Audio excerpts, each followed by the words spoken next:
하나님의 말씀 요한복음 14장 16절과 17절의 말씀을 보시겠습니다. 내가 내 아버지께 구하겠으니 그가 또 다른 보혜사를 너희에게 주사 영원토록 너희와 함께 있게 하리니 그는 진리의 영이라. 세상은 능히 그를 받지 못하나니 이는 그를 보지도 못하고 알지도 못함이라. 그러나 너희는 그를 아나니 그는 너희와 함께 거하시며 또 너희 속에 계시겠습니다. 이번 4월 말씀을 함께하게 된 저는 오클라호마 교회를 섬기고 있는 전상훈입니다. 따뜻한 봄 생명이 움트는 아름다운 계절에 다시 하나님의 말씀으로 함께하게 되어 기쁩니다. 모든 것이 피어나는 계절, 우리의 마음에도 새로운 은혜가 채워지기를 간절히 원합니다. 시대의 소망의 말씀은 예수님께서 고난을 당하시기 전날 밤의 이야기를 우리에게 들려주고 있습니다. 그리스도께서는 세상을 떠나사 아버지께로 갈 시간이 온 것을 아셨다. 그분은 세상에 있는 당신의 사랑하는 자들을 사랑하시되 끝까지 사랑하셨다. 이제 그분은 십자가의 그늘 아래 계셨는데 고통이 그분의 마음을 괴롭히고 있었다. 그러나 예수께서는 당신의 소유로 된 당신과 함께 있었고 또한 당신의 수치와 슬픔과 고통스러운 일이 지난 다음 세상에서 투쟁하도록 남겨질 12 제자들을 바라보셨다. 예수께서는 제자들과 마지막 밤을 보내고 계셨습니다. 시대의 소망은 그분이 어떤 마음이셨는지를 우리에게 이야기해 줍니다. 다가올 십자가의 운명의 어두운 그림자는 그분을 짓누르고 있었습니다. 그러나 예수께서는 자신이 당하는 그 고통보다도 남겨질 제자들을 더 염려하고 계셨습니다. 요한복음 14장에서 16장까지 나오는 말씀들은 예수님께서 제자들에게 하신 마지막 권면의 말씀입니다. 여기에서 그분은 재림의 허락을 말씀하시고 포도나무의 비유를 이야기하십니다. 그들에게 서로 사랑하라 하시며 그들이 이 세상으로부터 어떤 미움을 받을 것인지에 대해서도 말씀하고 계십니다. 예수께서는 이 말씀을 하시면서 자신이 짊어져야 할 눈앞의 십자가의 운명보다도 구주 없이 세상에 남겨질 그분의 제자들을 더 염려하셨던 것입니다. 예수께서는 당신의 제자들과 함께 보내는 이 마지막 저녁에 그들에게 하실 말씀이 많으셨다. 아직 연약한 그들 곁에 더 이상 계실 수 없는 그분의 마음이 어떠셨을지 우리는 상상해 볼 수 있습니다. 그런데 이 14장부터 나오는 예수님의 마지막 말씀 가운데 중요한 부분을 차지하는 것이 있으니 바로 보혜사 성령에 대한 약속입니다. 오늘 우리가 함께 읽은 14장 16절의 말씀은 내가 아버지께 구하겠으니 그가 또 다른 보혜사를 너희에게 주사 영원토록 너희와 함께 있게 하겠다라고 말씀하셨습니다. 예수께서 아버지에게 구해서 또 다른 보혜사를 너희에게 주셔서 그 또 다른 보혜사가 너희와 영원토록 함께 하겠다라는 약속을 그들에게 주셨던 것입니다. 이 보혜사라는 말은 헬라어 파라클레이토스라는 말입니다. 이 말의 의미는 도움을 주는 자, 위로자, 대언자와 중보자, 그리고 조언자의 의미를 가지고 있습니다. 이 파라클레토스라는 말은 파라, 곁에, 크레토스, 부름받은 자, 이 두 가지가 합쳐져서 곁에 있도록 부름받은 자라는 뜻을 가지고 있습니다. 이 16절에 말하고 있는 보혜사라는 말의 의미는 그들의 곁에 있도록 부름을 받은 자라는 뜻을 가진다는 것입니다. 예수님의 생애를 기록한 복음서 가운데 오직 요한만이 이 단어를 요한복음에서 사용했습니다. 그가 요한복음 외에도 이 단어를 사용한 곳이 있으니 그것은 요한일서 2장 1절의 말씀입니다. 요한일서 2장 1절의 말씀을 봅니다. 나의 자녀들아 내가 이것을 너희에게 쓰면 너희로 죄를 범하지 않게 하려 함이라. 만일 누가 죄를 범하여도 아버지 앞에서 우리에게 대언자가 있으니 곧 의로우신 예수 그리스도시라. 이 요한일서 2장 1절에는 보혜사란 말 대신에 대언자라는 말로 파라클레이토스가 번역이 되었습니다. 그러니까 보혜사와 대언자가 같은 헬라어로 쓰인 것입니다. 그런데 흥미로운 점은 이 대언자가 성령이 아닌 예수 그리스도를 지칭하고 있다는 사실입니다. 곧 의로우신 그리스도라고 요한일서 2장 1절은 말합니다. 그렇다면 이 14장 16절에서 예수님께서 파라클레이토스, 보혜사라고 말씀하신 그 존재와 이 요한일서 2장 1절에 나타난 파라클레이토스, 이 대언자는 왜 다른 것일까요? 우리는 14장 16절에서 예수님께서 약속하신 보혜사, 이 파라클레이토스는 성령님으로 알고 있습니다. 그런데 요한일서 2장 1절에서는 이 파라클레이토스를 대언자라 말하고 그분을 왜 예수 그리스도시라고 했을까요? 14장에서 예수께서는 아버지에게 구하여 또 다른 보혜사를 너희에게 보내겠다라고 약속하셨습니다. 예수님께서 세상에 계실 때에 그분 역시 보혜사, 즉 곁에 있도록 부름받은 자셨습니다. 그런데 그분께서 이제 제자들의 곁을 떠나셔야 했던 것입니다. 그분께서 그들의 곁을 떠나면서 아버지에게 구하여 영원히 너희와 함께할 또 다른 보혜사를 보내시겠다고 약속하신 것입니다. 이것은 성령에 대한 약속이었습니다. 예수 그리스도와 성령 모두를 파라클레이토스, 곁에 있도록 부름받은 자란 동일한 이름으로 부른 것은 두 위격이 동일한 역할과 사명을 감당하는 것임을 우리는 또한 발견하게 됩니다. 아버지 하나님과 육신으로 이 땅에 오신 예수 그리스도, 그리고 성령 하나님을 우리는 삼위 하나님이라 부릅니다. 그런데 우리가 잘 아는 것처럼 성경 말씀 그 어디에도 삼위일체란 단어는 등장하지 않습니다. 많은 이들은 이 삼위일체가 인간에 의해 주장된 비성경적인 교리라고 비난하기도 합니다.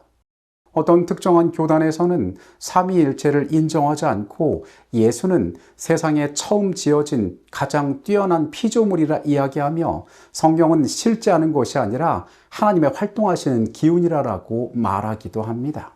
그 가운데 성령 하나님은 특별히 우리에게 신비롭고 낯선 존재로 다가오게 되기도 합니다. 그러나 우리는 하나님의 말씀인 성경 가운데에서 삼위 하나님의 존재를 분명하게 발견할 수 있습니다. 창조의 역사와 예수께서 침례받으실 때의 사건, 성경의 여러 곳에서 삼위 하나님에 관한 뚜렷한 증거들이 나와 있습니다. 그리고 그 가운데 또 다른 뚜렷한 증거로 우리에게 주어진 것이 바로 예수님의 제자들에 대한 마지막 말씀, 요한복음 14장에서 16장에 나오는 이 성령의 약속인 것입니다. 예수님께서는 또 다른 보혜사를 약속하시면서 너희와 함께 너희 속에 거하실 진리의 영이라고 그분을 소개하십니다. 우리는 이번 한 달 동안 성령께서는 어떤 분이시며 어떻게 나타나셨고 그리고 이 땅에서 어떠한 사역을 하셨으며 우리에게 어떻게 임하실 것인지에 대하여 살펴보도록 하겠습니다. 예수께서는 그분의 마지막 말씀 가운데 제자들에게 성령을 약속하시면서 그 성령께서 너희 가운데 어떠한 일들을 하실지에 대하여 또한 말씀하고 계십니다. 요한복음 14장 26절의 말씀입니다. 보혜사 곧 내 아버지께서 내 이름으로 보내실 성령, 그가 너희에게 모든 것을 가르치고 내가 너희에게 말한 모든 것을 생각나게 하리라. 성령의 주요한 역할은 예수님처럼 그들을 가르치는 것이었습니다. 3년 반의 기간 동안 제자들은 예수에게 배웠으나 더 배워야 할 것들이 아직 남아 있었습니다. 성령께서는 또한 새로운 것뿐만이 아니라 예수께서 그들에게 가르치셨던 그 가르침들을 생각나고 이해하게 하실 것이었습니다. 예수께서 이 땅에 하셨던 것과 동일한 사역들을 감당하신다는 것입니다. 요한복음 15장 26절입니다. 내가 아버지께로부터 너희에게 보낼 보혜사, 곧 아버지께로부터 나오시는 진리의 성령이 오실 때에 그가 나를 증언하실 것이요. 예수님께서는 14장에서 16장까지의 말씀 가운데 성령님에 대하여 언급할 때마다 아버지께 구하여 그분께서 너에게 오실 것이라 라고 말씀하십니다. 아버지 하나님과 예수님 그리고 너에게 올 새로운 보혜사의 성령님이 함께 일하신다는 사실을 이야기하고 있는 것입니다. 이 오실 보혜사 즉 진리의 성령은 나 예수에 대하여 증언할 것이라고 이야기하고 있습니다. 이제 예수께서 더 이상 그들과 함께 있지 않지만 그들은 성령의 역사를 통하여 그분에 대하여 알게 된다라고 말씀 가운데 약속하고 계시는 것입니다. 요한복음 16장 7절입니다. 그러나 내가 너희에게 실상을 말하노니 내가 떠나가는 것이 너희에게 유익이라. 내가 떠나가지 아니하면 보혜사가 너희에게로 오시지 아니할 것이요 가면 내가 그를 너희에게로 보내리니 그가 와서 죄에 대하여 의에 대하여 심판에 대하여 세상을 책망하시리라. 이 말씀 가운데 우리가 흥미롭게 바라볼 부분은 내가 떠나는 것이 너희에게 유익이라고 예수께서 말씀하시는 것입니다. 예수님께서 제자들의 곁에 있는 것이 누가 보아도 그들에게 유익이 되는 일인데 왜 예수께서는 너희에게서 떠나가는 것이 유익이라고 말씀하셨을까요? 그것은 그분이 당할 고난과 십자가의 운명, 그리고 부활과 승천이라는 과정이 인류에게 필수적인 구속의 과정이었기 때문입니다.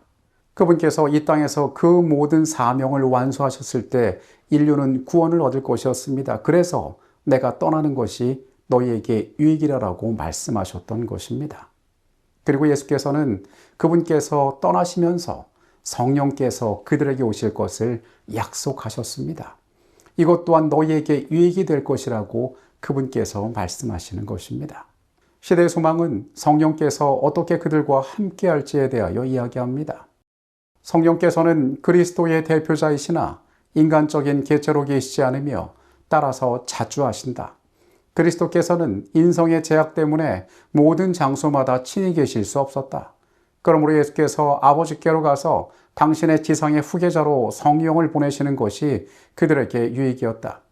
그렇게 되면 장소 때문에 또는 그리스도와 개인적인 접촉을 할 수 없기 때문에 유익을 얻지 못할 사람은 한 사람도 없을 것이다.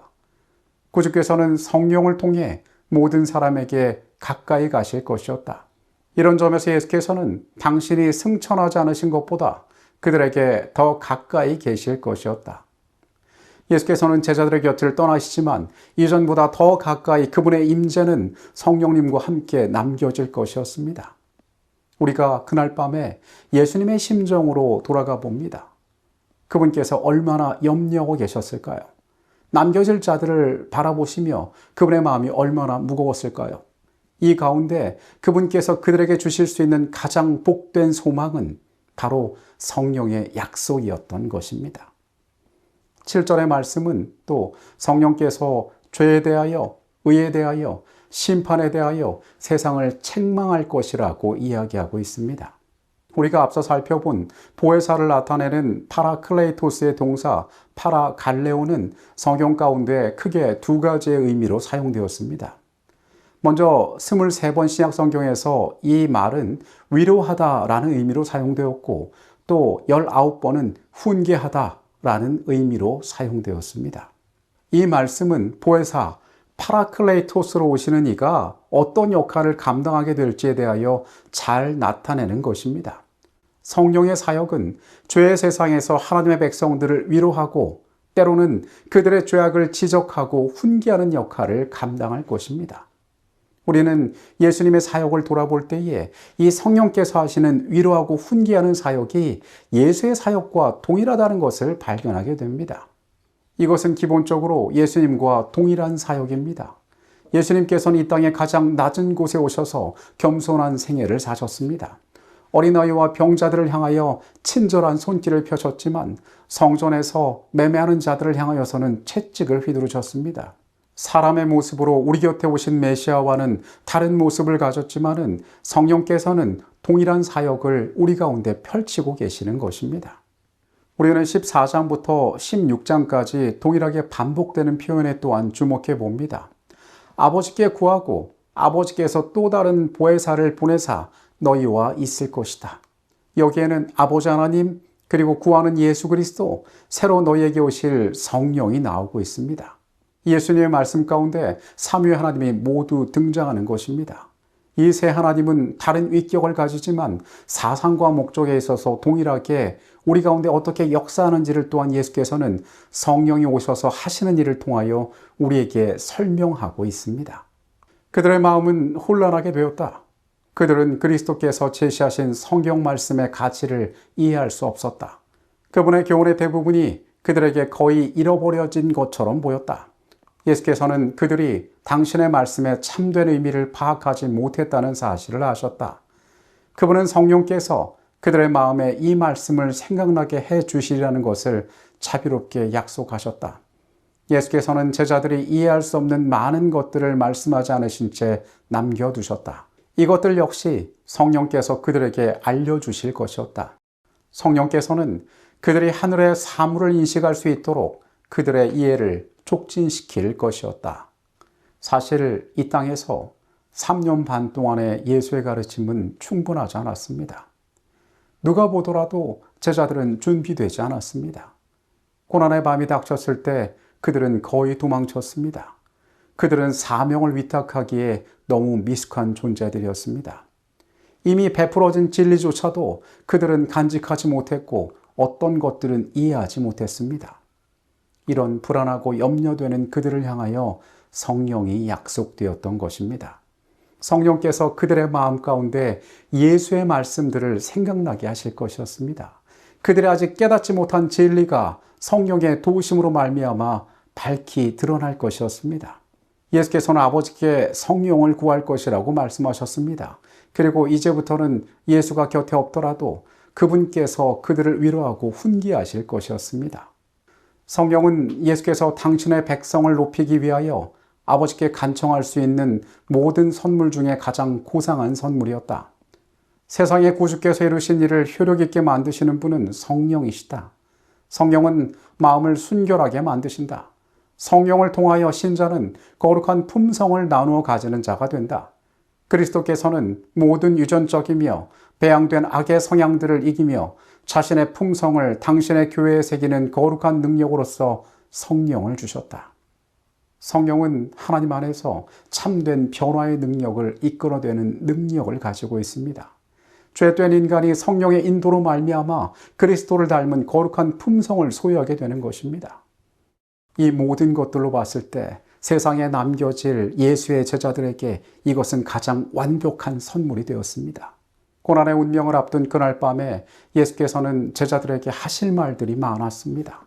그러나 이 모든 것들 가운데 그들에게 예수께서 주실 수 있는 가장 완벽한 선물이 있었으니 그것은 성령에 대한 약속이었습니다. 어쩌면 우리 예수님의 준비는 그것으로 충분했는지도 모릅니다. 그리스도께서는 당신의 교회에 성령의 선물을 약속하셨는데 이 약속은 처음 제자들에게 해당되었던 것처럼 우리에게도 해당된다. 오직 겸손히 하나님을 섬기며 그분의 은혜와 지도를 기다리는 자들에게만 성령을 주신다. 하나님의 능력은 그들의 요청과 수용을 기다린다. 믿음으로 요청하는 이 약속된 축복은 그에 따르는 다른 모든 축복들을 가져온다. 이 축복은 그리스도의 은혜의 풍성하심을 따라 주시는 것이며 또한 그분은 받을 수 있는 역량대로 각 영혼에게 공급하려고 준비하고 계신다. 우리에게도 성령이 필요합니다. 제자들에게 약속된 성령의 선물이 우리에게도 필요한 것입니다. 우리는 여전히 죄 가운데 살아가고 있습니다. 진리를 깨달았다고 하지만은 망각의 동물인 우리는 자주 하나님의 말씀을 잊어버리고 살 때가 있습니다. 오직 겸손히 하나님을 섬기며 그분의 은혜와 지도를 기다리는 자들에게만 성령을 주실 것입니다. 하나님의 능력은 이 우리의 요청과 수용을 기다리고 있다라고 이야기합니다. 우리가 그것을 구할 때에 하나님께서 그것을 부어주시기 위하여 기다리고 계신다는 것입니다.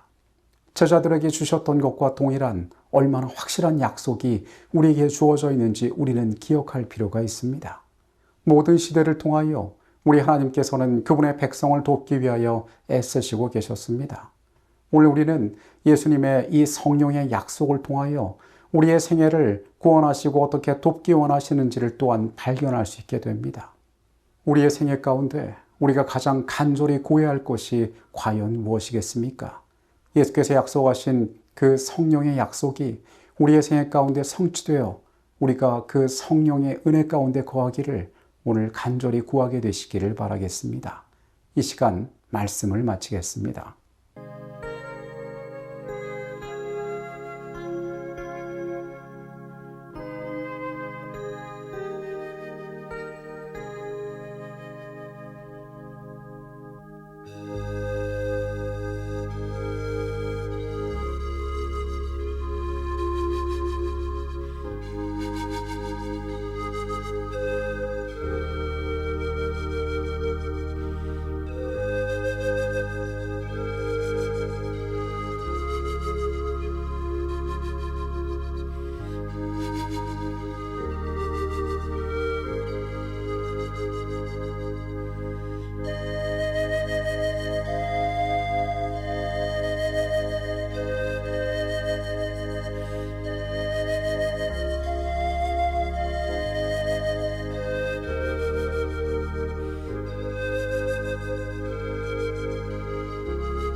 우리를 사랑하시는 아버지 하나님, 태초부터 우리의 곁에 계시기 위하여, 우리를 구원하시기 위하여 하나님께서 어떻게 일하셨는지 오늘 우리가 발견합니다. 한시도 떠나 있을 수 없어서 항상 우리의 곁에 계시기를 원했던 그리스도의 말씀 가운데 우리가 오늘 귀한 것들을 발견하게 하여 주시옵소서. 약속하신 성령이 제자들 뿐 아니라 우리를 위한 것임 또한 기억합니다. 주님, 그 새롭게 하는 능력이 우리의 생애에 역사하게 하여 주시옵소서. 그리하여 연약한 우리의 삶이 새롭게 되고 거룩한 것을 위하여 드려질 수 있도록 주님 역사하여 주시옵소서. 이 시간에 함께 계셨음에 감사드립니다. 예수 그리스도 이름으로 기도합니다. 아멘.